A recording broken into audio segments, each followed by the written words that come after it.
मान्यवर, हिंसक घटनाएं सेम कालखंड की मैं लेकर आया हूं, फिर से इन लोगों को ऐसा न हो इसलिए। हिंसक घटनाएं 10,000 होती थी, इसकी जगह 3,238 हुई, 68% की कमी।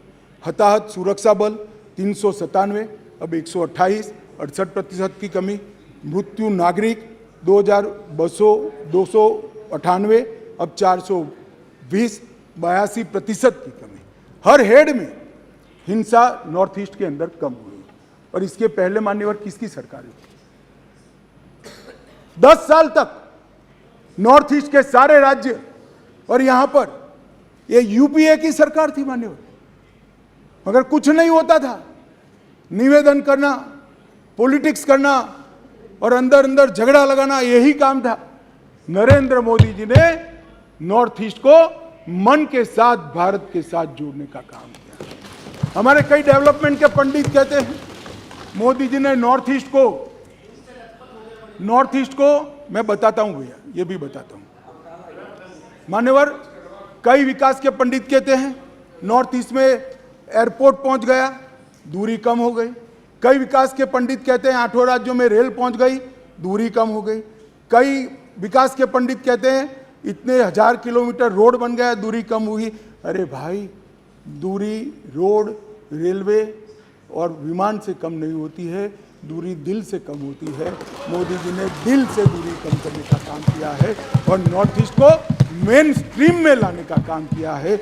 आज मैं कहता हूं, ऐसे भी प्रधानमंत्री है, मोदी जी को 9 साल हुए हैं, 15 साल और 18 साल प्रधानमंत्री रहे हुए लोग हैं इस देश में जिन पर इनको नाज है और हम पर अविश्वास है, मगर ये को कभी 50 बार नहीं गए। मोदी जी 9 साल में 50 से ज्यादा बार नॉर्थ ईस्ट के अंदर।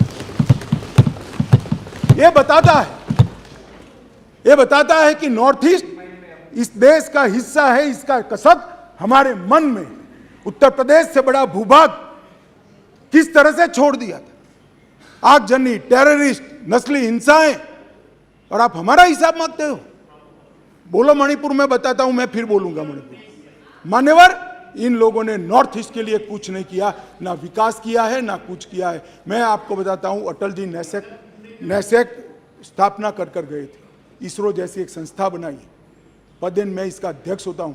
मोदी जी ने नैसेक को एक्टिवेट करा, पूरा नॉर्थ ईस्ट का स्टडी किया है। ब्रह्मपुत्र के पूर को बड़े बड़े मैदानों में तालाब बनाकर इसके अंदर डाइवर्ट कर सिंचाई भी होगी, बाढ़ का रास्ता भी होगा और पर्यटन भी होगा। ये बाढ़ मुक्त नॉर्थ ईस्ट आने वाले वर्षों में, और हम बनाकर रहेंगे नॉर्थ ईस्ट को बाढ़ मुक्त, क्योंकि आपका अविश्वास प्रस्ताव गिरने वाला है। जनता हमें चुनने वाली है, क्योंकि भले आपको विश्वास हो मगर जनता को तो।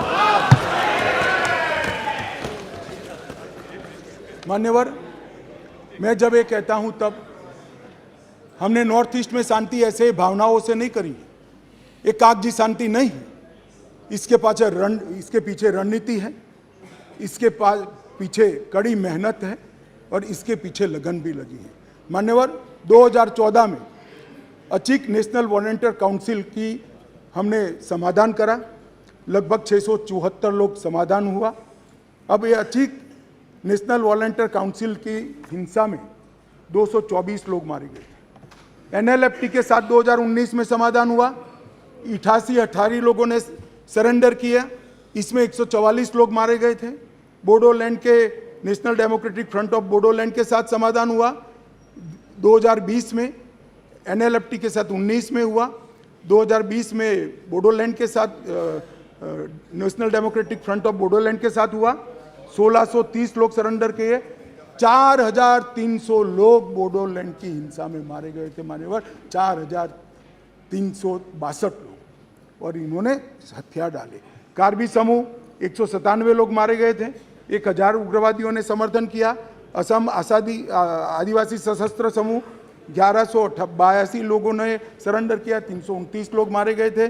और दिमासा नेशनल लिबरल आर्मी 168 लोगों ने सरेंडर किया, जिसमें 25 लोग मारे गए थे। मान्यवर, कुल 8000 सशस्त्र उग्रवादियों ने सरेंडर नरेंद्र मोदी जी के 9 साल में किया।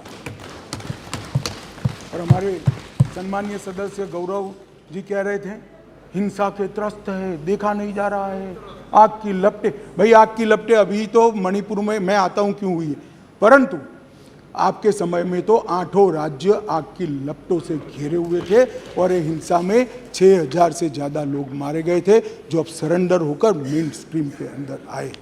मान्य अध्यक्ष जी, मैं इसलिए आपको ये कहना चाहता हूँ कि पूर्वोत्तर के अंदर हमने हिंसक घटनाओं में 68%, सुरक्षा बलों की हत्याओं में 68% और हताहत नागरिक में 82% कमी करी है। ये सारा मैंने जो कहा वो समझौते किए हैं। आसाम के अंदर 70% से अधिक अपसफा का क्षेत्र मुक्त, मणिपुर के अंदर 7 जिलों के 19 पुलिस स्टेशन हटाए गए, अरुणाचल में केवल एक जिला और 3 पुलिस स्टेशन बच गए, नागालैंड में 8 जिलों के 18 पुलिस स्टेशन हटाए गए और त्रिपुरा और मेघालय में पूर्णतः अपसपा हटा लिया गया है। माननीय अध्यक्ष जी, मैं ये कहता हूँ कि जो बचा कुचा काम बाकी है वो भी हम ही पूरा करेंगे, क्योंकि आपका अविश्वास प्रस्ताव गिरने वाला है, जनता हमें चुनने वाली है, क्योंकि जनता को, आपको भले अविश्वास हो, जनता को